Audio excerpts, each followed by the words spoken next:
Hi everyone, I'm Professor Tech, and this week we're taking a deeper dive into what makes the Steam Deck a better purchase option over the ASUS ROG Ally.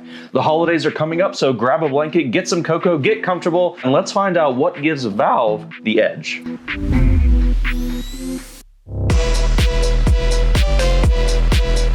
So in last week's video, we did a head-to-head matchup of the Valve Steam Deck OLED versus the ASUS ROG Ally. And while we uncovered some great differences, in my final verdict, I effectively said that I didn't put one console ahead of the other. Instead, I ended that video on sort of a cop-out answer, declaring that ultimately the best console is the one right in front of you, or the one that best fits your needs. And I went on and on and on about the different use cases, the different game launchers to consider, heck, even display technology that greatly differs between these two units and may significantly more impact certain games over others, depending on what the unique player themselves may prioritize. In the end, it was sort of like the systems were tied in a lot of ways. But we're gamers and we don't want any of this tied score nonsense. No, there can be only one at the top, and I'm not sharing anything with anybody. Not ASUS, not Lenovo, not even Sega Game Gear. We're going full top of the mountain, can't be beat, world champion mode this week. Do you understand?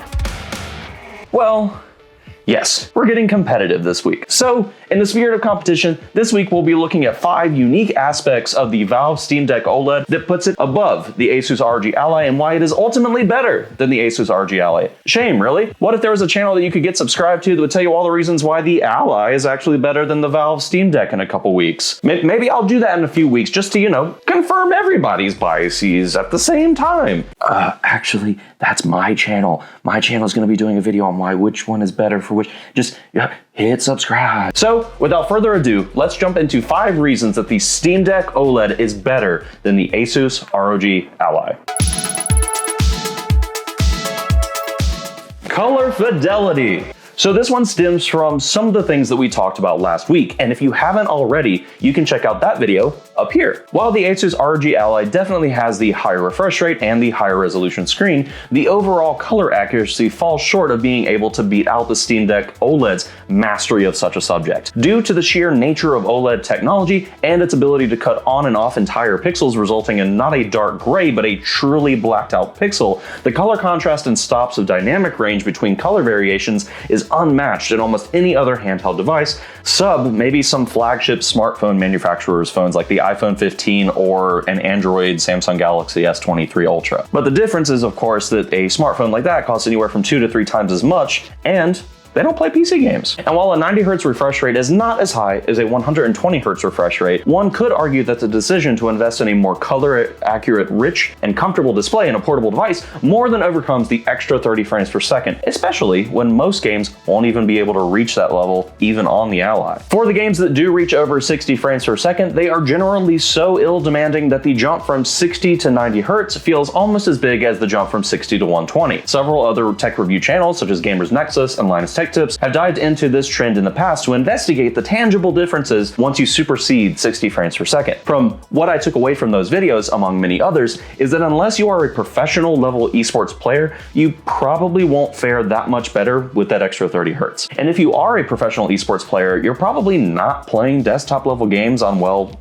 handhelds. But you know what would be really important if you're a gamer who prefers to play things in handheld mode?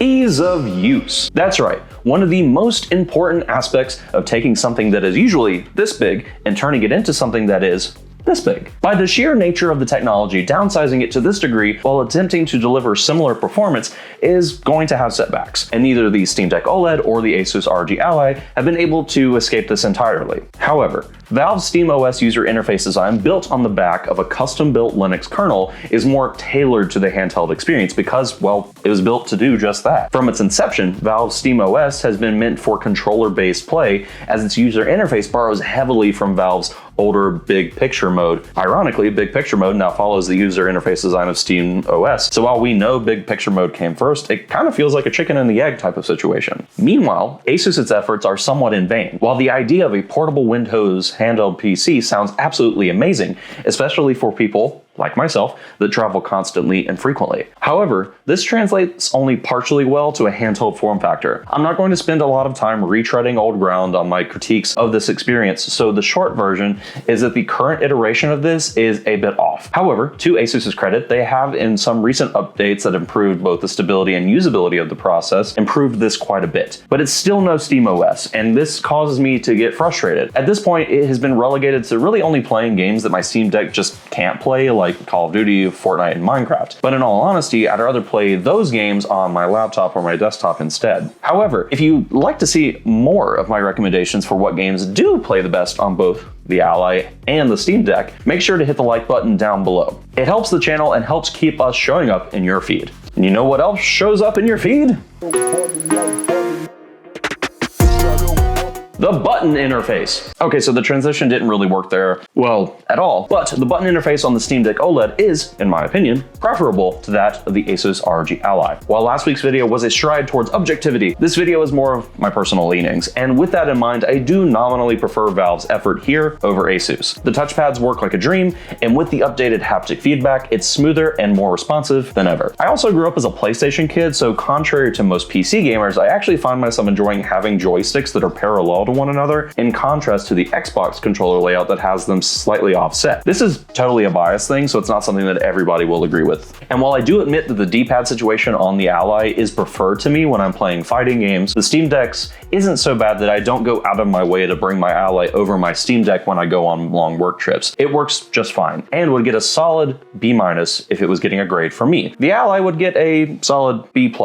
A little better, but not significantly. As mentioned in last week's video as well, are the back buttons on both devices. I maintain that the Steam Deck having the extra 2 buttons on the back is much better than just 2, and while they contour more with the grip of the Steam Deck as compared to that of the Ally's back pedal R and L buttons, they don't get accidentally pressed nearly as often on the deck. Throw in a carrying case or a hard shell, such as the D-brand kill switch case, and the accidental button presses on the deck are even farther and fewer between. By the way, get subscribed if you'd like to see more videos focusing on accessories for handheld PCs like the Deck, the Ally, even the Lenovo Legion Go. And remember that once I hit 5,000 subscribers, I'm gonna be adding the Lenovo Legion Go to my review setup. So if you wanna see more videos comparing these systems to that one, make sure to get subbed. And speaking of things that you won't want to miss,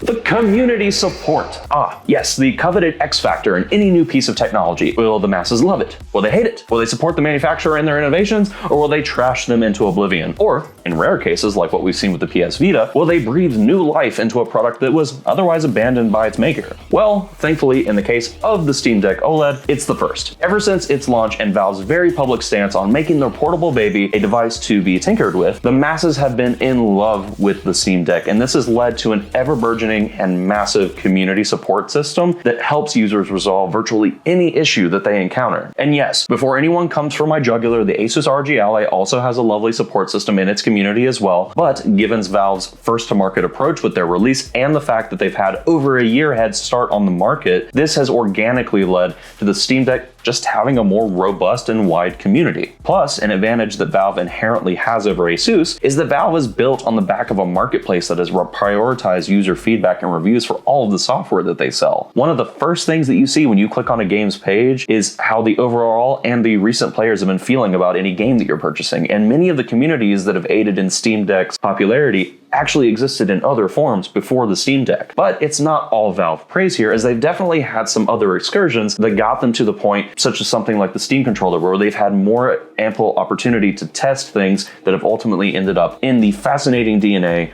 of the Steam Deck. And another thing that they've learned from those previous experiences is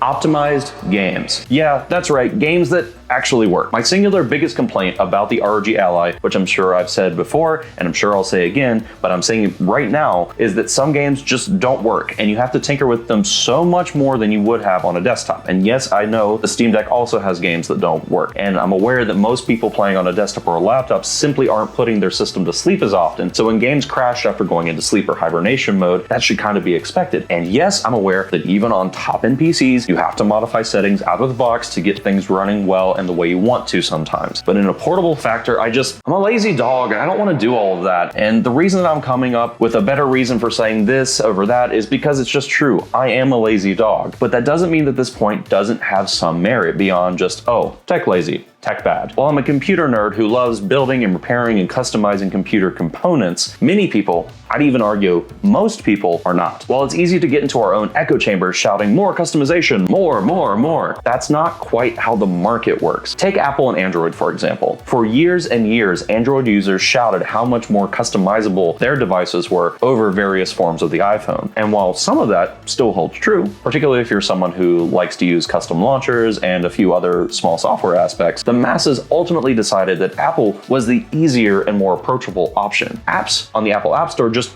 worked. And I hate that I'm using that phrase for a variety of reasons. And if you've been paying attention, you've been seeing this on the Android side of things recently as well. Can you, in all honesty, say that most standard Android phones have not started to become more or less the same? Yes. Some have funky shapes and cool gimmicks, but most of those things end up just becoming that, a gimmick. There are exceptions, yes, like better cameras and various special use cases, but in general, in order for Android to really start crunching into Apple's market share, they had to start simplifying things. And for most manufacturers, they did. What does this have to do with the reasons why I think the Steam Deck is better than the Ally right now? Well, it's sort of like those first few years that Apple and Android users were going back and forth at each other. Apple held steady with the features that they chose to give out, while Android had more features that were far less stable, and there were also some build quality issues to boot. The same thing is happening here with the Steam Deck and the ROG Ally. One uses SteamOS, a rather simplified system that optimizes some but not all games for it, while the ROG Ally uses Windows at the cost of having all the bells and whistles that are being held together with metaphorical duct tape, and that's laying the groundwork for what's to come. So you may hear me say this in the upcoming year, but I really think that the ROG Ally 2 is going to be a big contender for next year's best portable PC, given that all the data ASUS is putting out right now seems to lead that they will make drastic improvements. But